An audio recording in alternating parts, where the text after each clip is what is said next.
نظر ڈالیں گے عالمی خبر نامے پر۔ روس اور یوکرین تنازع شدت اختیار کر گیا۔ روس نے 2 یوکرینی ریاستوں کی آزادی کو تسلیم کر لیا ہے۔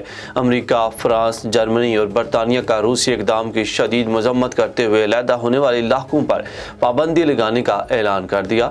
روسی صدر پیوٹن نے یوکرین کی 2 ریاستوں ڈونیٹسک اور لوہانسک میں روسی فوج داخل کرنے کا حکم دے دیا ہے۔ امریکہ کے ڈیموکریٹک رکن کانگریس برنی سینڈرز نے یوکرین روسی کشیدگی کے معاملے پر امریکہ کی پالیسیوں کو تنقید کا نشانہ بنایا ہے۔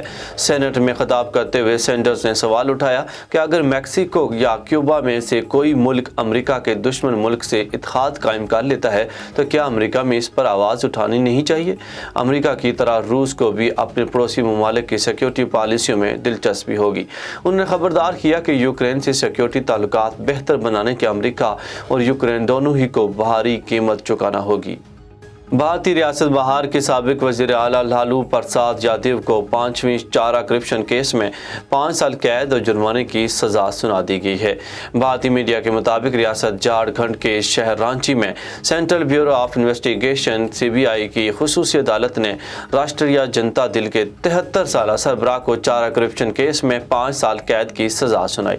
عدالت نے انہیں 60 لاکھ بھارتی روپے تقریباً 1.40 کروڑ روپے جرمانہ عائد کرنے کا بھی حکم دے دیا ہے۔